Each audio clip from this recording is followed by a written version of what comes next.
Di perdagangan hari terakhir Kamis 13 Maret 2025 terpantau BBRI koreksi 2,31%. Padahal di pembukaan BBRI sempat naik 1,80%. Nah, sobat investor, tentunya para holder BBRI ya berharap mulai ada kenaikan harga saham menjelang pembagian dividen nanti di kisaran bulan April ya. Tinggal menghitung hari lagi, mungkin 10-12 hari lagi ke depan BBRI akan ada RUPST atau Rapat Umum Pemegang Saham Tahunan, di mana salah satu juga topik yang akan dibahas di situ adalah dividen. Namun pada kesempatan ini, sobat investor, saya coba ingin akan membahas berkaitan dengan komposisi pemegang saham di BBRI. Sebab untuk komposisi pemegang saham di BBRI di Februari 2025 itu sudah rilis dan bisa Anda lihat di sini ya. Dari komposisi pemegang saham di sini bisa Anda lihat kalau kita tarik untuk ini 2 tahun ya. Lebih jelas kalau kita tarik hanya untuk dalam 1 tahun, karena setidaknya untuk 1 tahun kan dia sebenarnya ada perubahan tetapi tidak signifikan. Yang sangat signifikan perubahan di komposisi pemegang saham untuk BBRI ini adalah di 1 tahun terakhir ya, sejak bulan Maret tahun kemarin sampai dengan bulan Maret tahun ini, atau di akhir di data ini adalah laporan di bulan Februari 2025. Bisa Anda lihat sobat investor, dari komposisi pemegang saham di sini bisa Anda lihat di bulan Maret kemarin secara perbandingan untuk asing dan juga lokal, di mana dari data ini untuk lokal hanya punya 9,77%. Sedangkan asingnya ada di 37,03%. Setelah masuk di bulan Februari, bisa Anda lihat ya sobat investor, lokal dari yang hanya di 9,7 sekarang sudah ada di 16,05. Artinya ini peningkatan komposisi pemegang saham lokal dalam 1 tahun meningkat drastis ya, 6,35 ya, 6,35%. Dan ini tentunya persentasenya sangat besar. Dan tentu untuk asing ya berbanding terbalik ya, asing dari yang di tahun lalu ada di 37,03 sekarang tinggal 30,75. Nah, jadi sobat investor, ini tentunya menjadi topik yang menarik karena berarti memang ya asing terus dilawan oleh para retail yang ada, yang seringkali dianggap ya retail itu seberapa, padahal bisa dilihat di sini memang untuk mereka yang punya pemahaman bahwa harga saham itu akan naik tinggi jika asing banyak membeli, ya tentu mereka akhirnya jadi tidak suka dengan BBRI. Tetapi tentu lain ceritanya dengan mereka para investor yang lebih memilih aman membeli saham yang ya secara sudah dikenal hanya memang lagi diterpa dengan sentimen-sentimen negatif, dan satu lagi rutin membagikan dividen. Kan sebenarnya untuk BBRI ini ya bilang sentimen negatifnya kan hanya lebih mengacu dari lebih besarnya dari luar. Walaupun mungkin dari dalam ada, tetapi BBRI kan sampai di tahun 2024 kalau dilihat dari kinerjanya masih tumbuh, walaupun tumbuhnya sedikit, artinya masih cetak all time high untuk laba bersih secara tahunannya. Nah, jadi kalau ada penurunan komposisi pemegang saham di mana asing terus keluar, entahlah apa yang menyebabkannya, karena kita tahu kan bertubi-tubi ya alasan asing itu keluar dari BBRI, mulai dari take profit lah, mulai dari instrumen investasi di Amerika jadi lebih menarik lah, atau kemudian terjadinya pelemahan rupiah lah, dan kemudian juga ada berbagai kebijakan-kebijakan pemerintah akhir-akhir ini yang dianggap kurang baik, yang membuat akhirnya seperti salah satu indeks MSCI itu mendowngrade saham-saham Indonesia, dan termasuk juga bobot dari BBRI diturunkan, sehingga ini juga yang terus membuat ya asing makin banyak keluar dari BBRI. Dan ini memang terlihat jelas dari komposisi pemegang saham ini, dari yang awalnya ada di 37,03% tahun lalu, tahun ini dia tinggal di 30,75%. Sobat investor, mungkin bagi sebagian orang berpikir akan cuma 6% lebih. 6% lebih itu besar sobat investor. Kalau mari kita coba hitung ya sobat investor sebelum kita lanjut membahasnya. Nah, sebagai patokannya Sobat Investor untuk kita menghitung, sekalipun memang ini agak kurang ya, kita menggunakan market cap sekarang ini. Kan dia sempat turun juga kemarin, tapi kemudian naik. Tapi kan juga memang asing buang dari sejak ketika BBRI masih ada di harga 6.000. Jadi memang ini hitungan rendah saja ya, hitungan rendah saja. Artinya hasil perhitungan ini bisa lebih tinggi ya, bisa lebih tinggi dari yang sebenarnya, seperti itu. Kalau kita menggunakan market cap sekarang 575,9 triliun untuk market cap dari BBRI, maka kita hitung ya Sobat Investor, 575.924. Nah, kalau kita kali ini dengan 6,75%, bisa teman-teman lihat ya, di sini ternyata retail itu menampung sudah di atas dari 38,8 triliun dalam satu tahun. Bahkan ini yang hitungan paling rendah, sebenarnya dia lebih tinggi, mungkin bisa sampai di kisaran 45-an triliun. Ya Sobat Investor, bisa sampai di 45-an triliun karena hitungannya asing itu buang dalam satu tahun ini, mereka membuang dari sejak harga BBRI masih di 6.400, jadi cukup tinggi. Jadi bisa jadi ini secara hitung-hitungannya dana retail yang menampung asing yang buang barang dalam satu tahun terakhir ini ada di kisaran ya 45 atau mungkin sampai 50 triliun. Cukup besar ya Sobat Investor. Ini hanya untuk di BBRI, belum lagi di bank-bank yang lainnya. Jadi memang sebenarnya ya, sekalipun asing terus jualan, namun ada perlawanan dari retail yang ada. Sehingga ya asing boleh dibilang dalam hal ini ya, asing memang betul-betul dilawan. Ya, karena apa? Karena ya melihat fundamental dari saham BBRI yang masih terbilang bagus. Ya, lihat saja dari kinerjanya. Secara sampai di 2024 yang digadang-gadangkan banyak permasalahan dari kredit macet lah dan lain-lain sebagainya, BBRI bahkan masih bisa mencetak all time high-nya untuk laba bersih di 60,155 triliun. Ini yang menarik karena di tahun sebelumnya kan hanya di 60,100 triliun untuk laba bersihnya. Jadi sampai dengan tahun 2024 BBRI masih cetak laba bersih di all time high-nya. Ini yang membuat kemudian ya asing buang, ya retail tetap lawan. Lawannya kenapa? Karena ada fundamental yang bagus yang dilihat dari segi kinerjanya masih mengalami pertumbuhan. Bahkan Anda lihat di sini dari data yang dibagikan oleh Stockbit dengan estimasi dalam estimasi konsensus analis, bisa Anda lihat di sini untuk 2024 EPS-nya ada di 396. 2025 ini diperkirakan naik ya, walaupun memang ini naik ya, tidak besar ya. EPS-nya naik ke 401, artinya ini kalaupun ditotalkan ya cuma naik di 1% lebih. Kemudian di 2026 dia naik ke 440.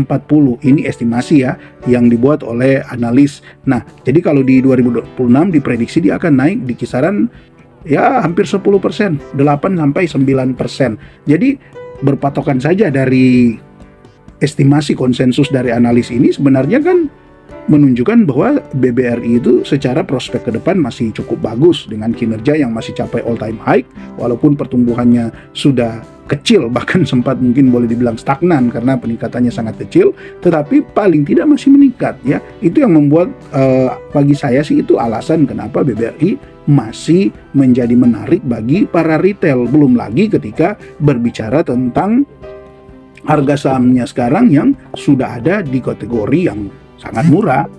Karena kalau dilihat dari PE band-nya saja ditarik untuk 10 tahun untuk BBRI, bahkan di harga sekarang ini ya sudah kurang lebih lah ya, hampir sama dengan ketika di COVID kemarin. Kalaupun dia di atas ya sempat di atas sedikit, tetapi ketika dia koreksi kemarin itu sudah sama dengan harga di COVID kemarin jika dilihat dari price earning band-nya. Nah, kalau kita lihat dari PBV band-nya dalam 10 tahun bisa Sobat Investor lihat di sini. Bahkan kemarin ya dia turun cukup dalam juga dan hampir sama ya, setidaknya memang sedikit lebih tinggi di ketika ada di COVID kemarin. Namun bisa Anda lihat bahkan untuk BBRI sekarang ini min PBV standar deviasinya dalam 10 tahun itu ada di 2,49. Jadi rata-rata ya, rata-rata PBV untuk BBRI ini selama 10 tahun itu ada di 2,49. Nah, sedangkan sekarang untuk price to book value-nya, current price to book value-nya sudah ada di 1,82. Jadi berpatokan saja dari sini kalau BBRI mau naik ya ke rata-ratanya saja. Sudahlah dia naik tinggi seperti ini, pernah ada di kisaran tahun 2021 akhir, dia sampai di PBV-nya 3 lebih ya, kurang lebih di 3,4 untuk PBV, bahkan sempat naik di atas plus 2. Ya, dia naik di atas plus 2. Nah, ini yang membuat kemudian ya investor masih termasuk para retail-retail yang ada yang masih tertarik dengan BBRI ini ya, karena melihat secara valuasi. Kalau tadi dari kinerja kita sudah lihat BBRI sebenarnya masih cukup oke, walaupun pertumbuhannya sedikit melambat di tahun 2024, bahkan dari estimasi konsensus analis juga di 2025 masih akan melambat. Kemudian di 2026 baru diprediksi akan mengalami peningkatan di kisaran 8-9%. Itu kita sudah lihat. Jadi dari segi kinerja masih bagus, dari segi juga prospek masih cukup bagus dengan pertumbuhan-pertumbuhan ke depan yang tentunya berharap BBRI bisa makin lebih bagus lagi ke depan karena sudah melewati masa saat di 2024 banyak sekali goncangan. Nah, di 2025 mungkin masih masa penyesuaian, tapi di 2026 kemungkinan besar akan mulai mengalami pertumbuhan lagi ya, seperti itu. Dan juga kita lihat dari valuasi. Secara valuasi BBRI sudah ada di harga yang cukup murah, termasuk ketika sekarang ini di 3.800. Mereka pun yang sudah sempat masuk di 3.300 sebenarnya ini merupakan ya suatu hal yang menarik ya, sempat masuk di sini. Belum lagi kalau kita melihat BBRI dari segi dividennya ya, tentu ini merupakan salah satu daya tarik terbesar kenapa retail ini memilih untuk tetap masuk di BBRI sekalipun BBRI ya lagi dibuang asing. Ya, tapi tentu kan kalau berbicara tentang asing buang itu bukan cuma di BBRI. Jadi sebenarnya ya justru ini jadi momen lah seperti itu. Nah, kita lihat dari dividen history untuk BBRI ini. Nah, teman-teman lihat ya, dividen history dari BBRI setidaknya di tahun 2022 BBRI sudah mulai rutin membagikan dividen 2 kali dalam setahun, 2022, 2023 dan masuk ke 2024. BBRI sudah membagikan dividen 2 kali dalam 1 tahun dan ini akan membagikan dividen dalam kurang lebih 1 bulan ke depan ya sobat investor. Ini BBRI akan membagikan dividen dan tentu ini masih menarik, dan info yang ada BBRI akan membagikan ya di kisaran dividen finalnya di kisaran 205 ya, karena kan secara untuk dividen tahun buku 2024 diprediksi akan membagikan dividen di kisaran 340 ya. Maka ketika kemarin sudah membagikan dividen ini di pay date-nya 2025 tanggal 15 Januari dia sudah membagikan 135. Nah, BBRI masih akan membagikan di kisaran 205 per lembar sahamnya. Nah, kita hitung dengan 205 per lembar sahamnya, kemudian kita bagi di harga sekarang ini 3.800, maka potensi dividen yang akan didapatkan adalah 5,3%. Ini dividen final ya, ini dividen final. Jadi kalau nanti BBRI lagi masuk di bulan Desember atau Januari ya akan membagikan lagi dividen interim untuk tahun 2025, dan di bulan Maret atau April lagi tahun depan akan membagikan dividen final. Jadi kalau mau ditotal sebenarnya kalau dirata-ratakan saja ya, oke, kita hitung 140 untuk tahun ini ya. Tapi kan tadi sudah dikurangi dengan dividen interim yang sudah dibagikan 135. Kita kurang 135 dividen interim, kemudian kita tambah lagi 340 lah, kita hitung sama lah dengan dividen tahun ini ya, walaupun ada kemungkinan untuk meningkat karena pengaruh dari Danantara, tapi tidak apa-apa, kita anggap sama di 340. Kita ambil full karena ini kan akan diterima di dividen interim 2025 yang di kisaran bulan Desember atau bulan Januari tahun 2026, dan dividen final di bulan April lah 2026 nanti, maka total dividennya adalah 545. Nah, ini kalau kita bagi dengan harga sekarang ini 3.800, sobat investor bisa lihat sangat menarik, 14,3% dalam 1 tahun. Ini pengaman. Ya, ini pengaman 14,3% dalam 1 tahun, ini pengaman sebelum nantinya ketika ya kita berharap secara harga sahamnya naik. Oke lah, tidak usah jauh-jauh, naik saja misalnya sampai di pembagian dividen tahun depan, naik saja 10%. Ya, naik saja 10% ya. Mungkin sebagian ketawa, ya tidak apa-apa, silakan ketawa. 10%. Jadi 14,3% ya sobat investor, ingat ini 14,3%. Kalau dari harga 3.800 kemudian dia naik 10%, berarti kan cuma sampai di 4.180. Apakah sobat investor tidak yakin sampai di tahun depan BBRI bisa sampai di 4.180? Ya kan? Kalau yakin ya silakan. Tentu walaupun ini bukan suatu rekomendasi untuk membeli ya, tetapi silakan Anda analisa lagi. Jadi dengan menghitung hanya nambah 10% dari pembelian 3.800 dalam 1 tahun ya, ketika BBRI mencapai setidaknya hitung-hitungan rendahnya 4.180 harga sahamnya, maka secara hitung-hitungannya di harga 4.180 ini potensi keuntungan yang Anda dapatkan adalah di kisaran tadi 14, berapa tadi? Ya, ada di 14,3% tambah 10%. Jadi 24,3%.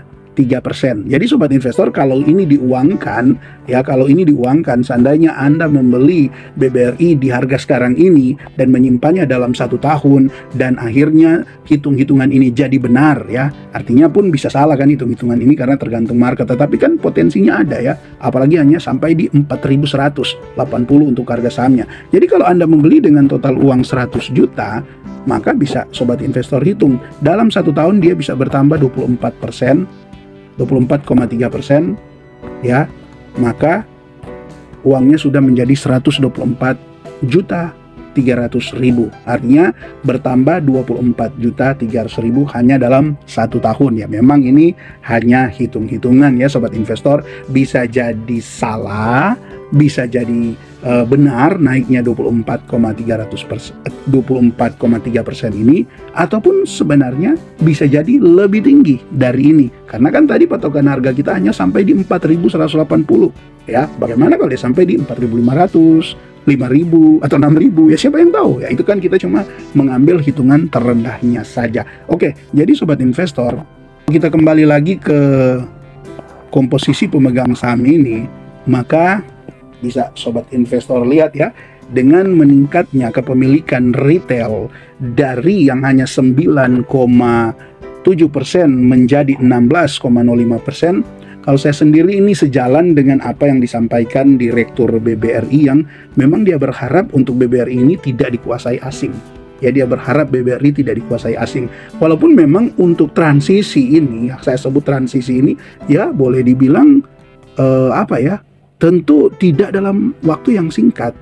Tidak dalam waktu yang singkat. Nah, sangat disayangkan mereka yang menjelek-jelekan BBRI, ya maunya ketika BBRI sudah turun dalam ini, ya maunya dalam hitungan bulan saja sudah bisa kembali ke all time high-nya. Nah, ini kan hitung-hitungan yang salah ya. Jadi sejalan dengan apa yang sebenarnya pernah disampaikan oleh Direktur Utama BBRI, Bapak Sunarso, ya sebenarnya ini sudah cocok lah.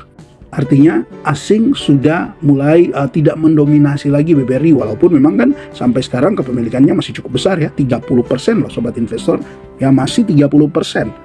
Cukup besar itu dibandingkan dengan pemerintah ya. Kita lihat untuk pemerintah dia pegang berapa? Pemerintahnya pegang 53%. Jadi setengah lebih dari pemerintah dapatkan. Bayangkan setiap kali BBRI membagikan dividen ya, setengah lebih, bahkan kemarin di posisi 37 ya, bayangkan sobat investor. Jadi kalau pemerintah dapat di kisaran misalkan 10 triliun, berarti asing ini dapat di kisaran 7 triliun kurang lebih ya, saya gambarkan seperti itu ya. Retail berapa? Kemarin cuman 6%, berarti ya kurang lebih cuma nggak sampai 1 triliun kalau untuk retailnya dapat, karena hanya 6%. 9% ya, berarti ya oke lah, taruhlah 1 triliun. Jadi kalau gambaran sederhana ya sobat investor, walaupun mungkin tidak seperti itu, kalau pemerintah dapat 10 triliun, asingnya dapat kisaran 7 triliun, dan retail hanya dapat di kisaran 1 triliun. Nah, ini yang kemudian sebenarnya kembali lagi ini sejalan dengan apa yang disampaikan oleh Direktur Utama BBRI agar supaya BBRI ini tidak dikuasai oleh asing. Nah, berharap saja sobat investor ya, walaupun memang ini masih akan cukup panjang perjalanannya, jikapun ke depan memang asing masih akan terus jualan ya, tentu akan tiba di titik di mana semua akan kembali jadi normal ya. Semua akan kembali jadi normal, dan di situ apalagi kalau jadi wacana dari yang sudah pernah disampaikan BBRI akan membagikan dividen setiap kuartalnya. Nah, ini kan akan jadi lebih menarik lagi ya sobat investor, tapi kan itu ya kita tunggu saja apakah dengan adanya Danantara ini apakah itu akan betul-betul terrealisasi atau seperti apa ya, kita lihat saja ke depan. Tetapi intinya ya asing terus dilawan oleh retail. Nah, coba kita lihat dari komposisi di sini. Untuk lokal sebenarnya yang meningkat siapa ya? Nah, sobat investor bisa Anda lihat di sini. Yang meningkat itu individual ya. Yang paling meningkat drastis adalah individual, dari yang awalnya tahun kemarin hanya di 1,74%, sekarang sudah ada di 6,91%. Jadi dia meningkat 5% lebih sobat investor ya. Jadi kenaikan 6,75% itu ya boleh dibilang 80 sampai 85% ini yang meningkat adalah individual, artinya retail yang menampung ya 85% dari buangan asing. Jadi retail menolak untuk kalah, asing terus dilawan ya sobat investor. Bisa Anda lihat kan di sini juga yang sempat meningkat itu ada reksadana ya, dari yang hanya di 1,12% sekarang sudah jadi 1,28%.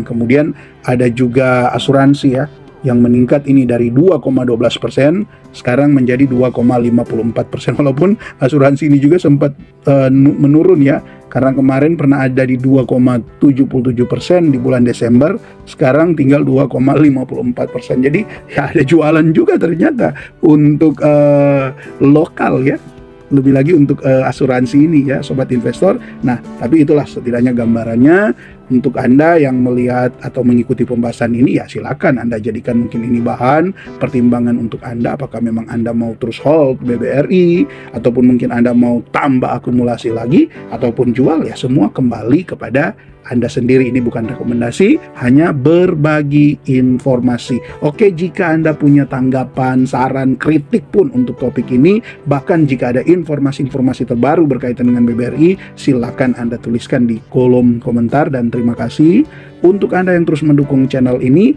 Tetap semangat berinvestasi. Salam IHSG Investor, harus selalu gembira.